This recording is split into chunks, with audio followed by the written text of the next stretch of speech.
काठमाडौँ मन्दिरै मन्दिरको सहर, यहाँ त अनगिन्ती सम्पदाहरू छन्, होइन त? तर आज हामी एउटा यस्तो विशेष मन्दिरको कथा खोज्दै छौँ जसको नाम मात्रै होइन, अस्तित्व नै अनेकौं कथाहरूमा जेलिएको छ।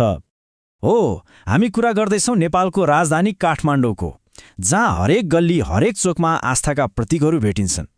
भन्नुपर्दा यो सहर आफैमा एउटा जीवन्त सङ्ग्रहालय जस्तै हो।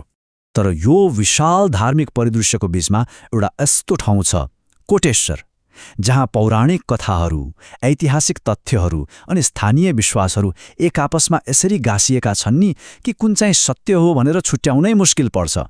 त्यसो भए नाम पछाडिको खास कथा के हो त? ल, अब यसको रहस्यमा अलिकति डुबुल्की मारौँ है त। आखिर यो ठाउँको नाम कोटेश्वर कसरी रहन गयो? यसको पछाडि एउटा मात्रै होइन, अनेकौं दावीहरू छन्। आउनुहोस् यी सबै कथाहरूको पत्र केलाएर हेरौँ। ल, सबैभन्दा पहिले त यो मन्दिर आखिर कहाँ अवस्थित छ भनेर चिनौँ, किनभने यसको भौगोलिक र आध्यात्मिक अवस्थिति नै यसको महत्त्व बुझ्ने पहिलो खुड्किलो हो। यो पवित्र स्थल पशुपतिनाथबाट केवल 3 किलोमिटर दक्षिणमा पर्छ अनि बागमती र मनोहरा जस्ता पवित्र नदीहरूको बीचमा शङ्खमूल जस्ता अरू थुप्रै तीर्थहरूको केन्द्रमा रहनुले पनि यसको आध्यात्मिक महत्त्वलाई झनै बढाएको छ। अब लागौँ सबैभन्दा रोचक खण्डतर्फ, त्यो हो यसको नामको रहस्य। कोटेश्वर नामको पछाडि कम्तीमा पनि 4वटा फरक प्रथाहरू प्रचलित छन् र हरेक कथाले यसको एउटा छुट्टै पाटोलाई उजागर गर्छ। पहिलो कथा जोडिएको छ एक शिवभक्त कोटरासँग।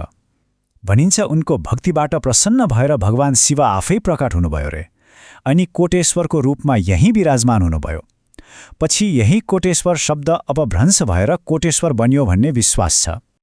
अर्को एउटा मान्यता अनुसार कोट शब्दले किल्ला वा पुग्न निकै कठिन ठाउँलाई जनाउँछ।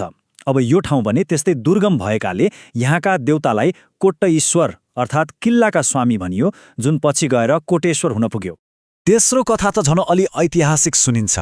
73 वर्षीय केशवप्रसाद ढकालको भनाइअनुसार यहाँ कुनै बेला स्थानीय राजाको कोत अर्थात् हतियारखाना थियो रे, र त्यही कोतको रक्षा गर्ने देवता थिए कोटेश्वर महादेव, जो अहिले कोटेश्वर महादेवको रूपमा चिनिनुहुन्छ। अनि चौथो व्याख्याले त झन् विशाल अर्थ बोकेको छ। यसअनुसार उहाँ कोटी अर्थात् करोडौं जीवहरूको नाथ वा स्वामी हुनुभएकोले कोटीनाथ कहलाइनुभयो र यही नामबाट कोटेश्वर प्रचलित भयो। यहाँको रहस्य नाममा मात्रै सीमित छैन है, यसको पवित्र वरीयतामा पनि एउटा रोचक मतभेद देखिन्छ। एकातिर हिमवत खण्ड जस्तो प्राचीन ग्रन्थले यसलाई 64 लिङ्गमध्ये 55औं मान्छ, तर अर्कोतिर 87 वर्षीय स्थानीय बासिन्दा गोपाल बस्नेत जस्ता जानकारहरू के भन्नुहुन्छ भने यो त 25औं ज्योतिर्लिङ्ग हो। ल, अब बाहिरी कथाहरूबाट मन्दिरको भित्री भाग अर्थात् गर्भगृहतिर प्रवेश गरौँ। यहाँ त्यस्ता के कस्ता अद्वितीय वस्तुहरू छन् जसले यो स्थानलाई यति विशेष बनाउँछ? यो यात्राले हामीलाई मन्दिरको मुटुमै पुर्याउनेछ, जहाँ आस्था र कलाको एउटा अद्भुत सङ्गम देख्न पाइन्छ, अनि जहाँ सायद यस मन्दिरको सबैभन्दा ठूलो रहस्य लुकेको हुन सक्छ। गर्भगृहको केन्द्रमा छ शिवको निराकार स्वरूपको प्रतीक शिवलिङ्ग। यो विशेष लिङ्गलाई स्वयम्भू मानिन्छ, मतलब यसलाई कसैले बनाएको होइन, यो आफै उत्पत्ति भएको हो। कालो पत्थरबाट बनेको, करिब 1.25 मिटर अग्लो र अलिकति उत्तरतिर ढल्किएको। यही लिङ्ग नै यहाँको मुख्य आस्थाको केन्द्र हो। शिवलिङ्गको साथमा यहाँ अरू देवी देवताहरू पनि छन्, जस्तै हिन्दू पुराणहरूमा वर्णन गरिएका 8 अमर पात्रहरू जसलाई अष्टचिरञ्जीवी भनिन्छ, अनि हिन्दू धर्मका 7 महान ऋषिहरू, सप्त ऋषि। अब यहाँनिर रोचक कुरा के छ भने यसबारेमा पनि फरक मतहरू छन्। कोही विद्वान अष्टचिरञ्जीवीलाई भक्त मान्छन् त पुजारी सप्त ऋषिलाई अर्कै नामले चिन्छन्। हेर्नुहोस् त, यी सानातिना मतभेदले पनि यस ठाउँको जीवन्त इतिहासलाई कति राम्ररी देखाउँछ। तर सायद यो मन्दिरको सबैभन्दा अद्वितीय विशेषता भनेको शिवलिङ्गलाई पुरै ढाक्ने रुद्राक्षको जाली हो। यो जालीलाई अष्टदलको आकारमा एकदमै कलात्मक ढङ्गले बनाइएको छ, तर अहिले धुवाँ र धुलोले कालो भएको छ र केही ठाउँमा त छुडिन पनि लागेको छ। यो रुद्राक्षको कवच त्यत्तिकै सामान्य होइन, यसलाई तान्त्रिक विधिबाट निर्माण गरिएको मानिन्छ।